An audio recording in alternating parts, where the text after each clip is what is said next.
After trying a new game with Spyro, which I'd never played before, I decided to go back to my roots as a bright, bushy-eyed, bright-tailed 7-year-old and play SpongeBob Revenge of the Flying Dutchman. I have very fond memories of this game, but I'm not sure if those memories are fond because I like the game or because I like SpongeBob.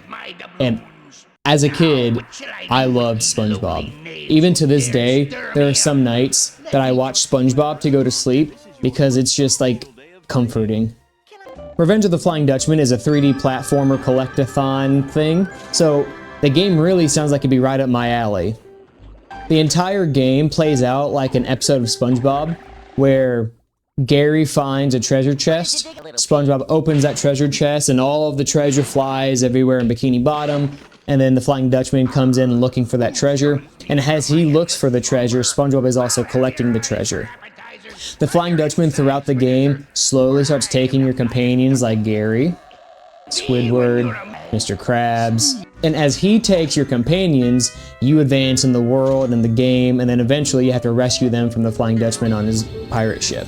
It's kind of like the episode Shanghai in SpongeBob, where SpongeBob and his friends get kidnapped by the Flying Dutchman, and they end up going up onto the pirate ship and working as his ghostly crew. Except in this, the Flying Dutchman is enslaving his friends, and SpongeBob has to rescue them. In my mind, I have fond memories of this game. Now, I don't know if that's because I was a child playing them, or because the game is actually fun, but we're about to find out. Now, I wonder where Gary is. I should probably walk him before I go to work. His eyes were pretty wonky. Get my pants on. Don't you think your little friend Gary would like to play some fetch?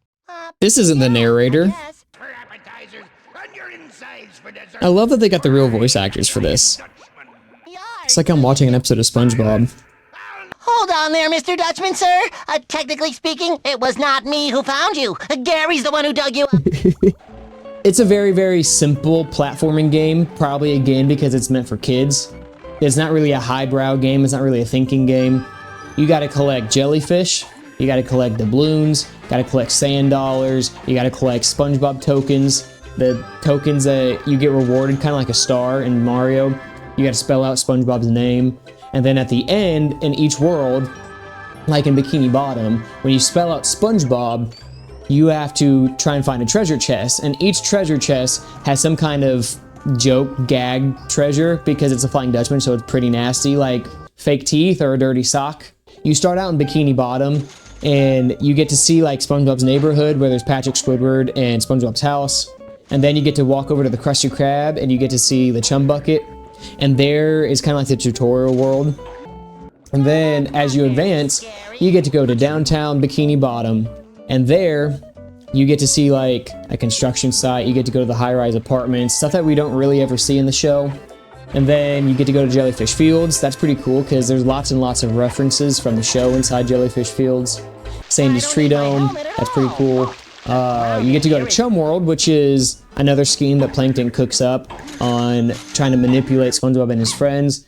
I did not make it to Goo Lagoon, and I did not finish Chum World, mostly because the game kept freezing on me. It kept crashing.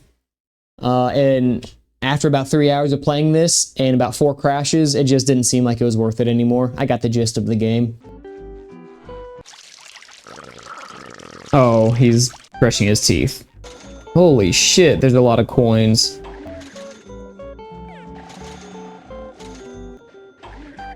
Okay, so I have to collect those letters. Where's Patrick? This music is gonna get old very fast. Oh. I don't know what I expected, but Krusty Krab. Mr. Krabs is in there.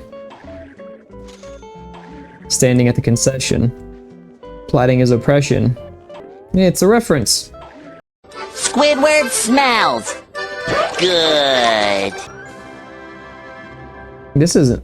It is a reference. This is Ripped Pants. Come here. Yeah. Now I gotta find a way to beat him. Oh. I thought I broke the game. What the hell is this?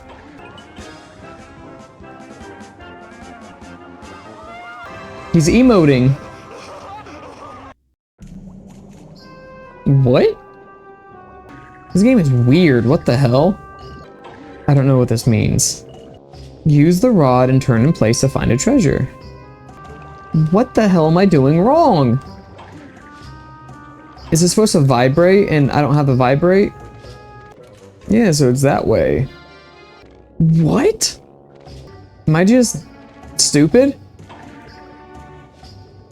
Am I not understanding something? I am so confused. So it's that way. So it is the Sandy's Tree Dome.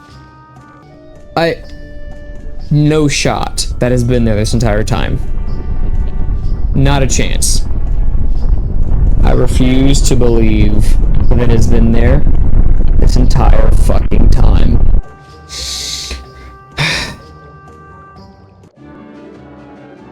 Hi, Squidward.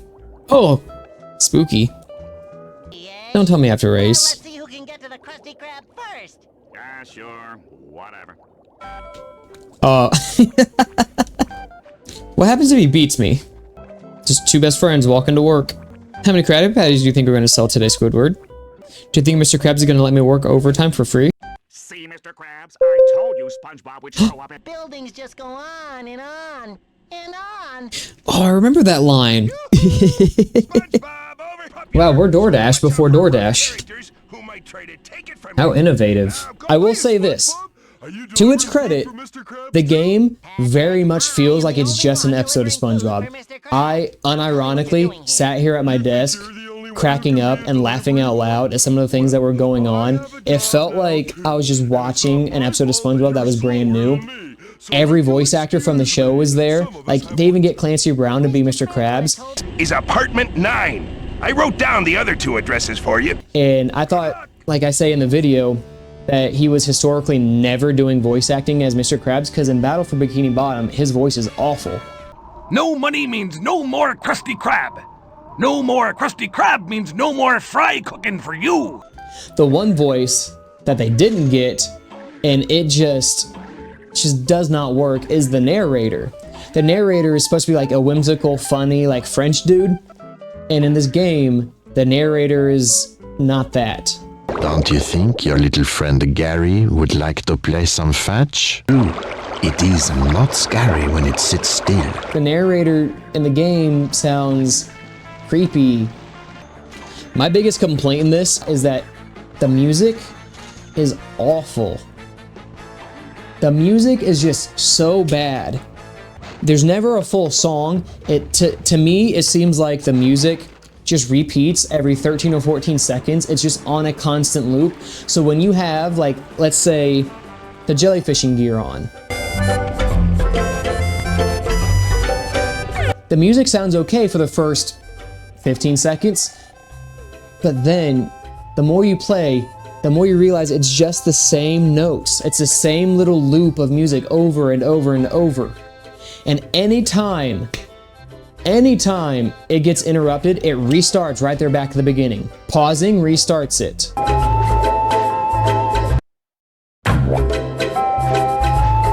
There's one point, and I hope I can find it, where within like a 10-second gap, the music starts and restarts 3 or 4 different times.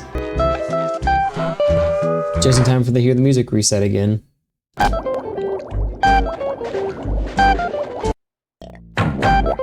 What? It's just so bad. I'm learning now, talking about video games and playing these games, that music is a very, very big part of why I like video games. Like I mentioned in the last video, like Ocarina of Time, Banjo-Kazooie, Mario, but even like more modern games like Elden Ring and Ghost of Tsushima, those games have amazing, amazing soundtracks.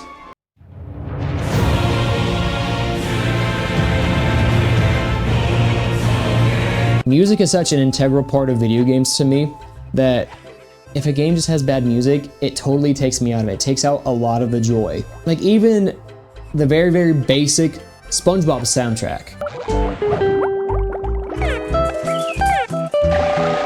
It loops. And it's a SpongeBob game. At one point, probably 2 hours, 15 minutes in, I took out my earbuds and started listening to my own music because there's just no point in listening to the same music over and over and over. I'd put them back in for cutscenes because I wanted to hear Spongebob. But hearing the same Mermaid Man song, or the same Jellyfish Gear song, or the same Spongebob song over and over and over, and constantly getting interrupted and restarting and interrupted and restarting was just painful. Like I said, I didn't finish the game. I got the gist of it. Not that anybody's really asking for an opinion on a game from 2003, licensed by SpongeBob and Nickelodeon, but the game was okay. It wasn't fun. It was fun for a little bit in the beginning, but then I understood how the game worked and it just became no fun. The music was okay, but the highlights, which it's a SpongeBob game, the highlight is SpongeBob. Just what I always wanted, a muddy little bottle. Just think of all the fun we can have cleaning it. Here we go. Hearing Patrick be an idiot. Hi, SpongeBob. Are you a worthless lackey too? Now I'm really confused. Plankton and his wild schemes. Enough! Enough! Silence, you ignorant buffoons! Squidward. Looking for you? Sorry, but my yard sale is over. Being my spirit animal. Like, that's the whole point of the game, and that was the best part of it. It was an okay game. Not bad. Not good. Spyro was better. Spyro was more unique. Oh, Squidward. But SpongeBob was funny because it was SpongeBob.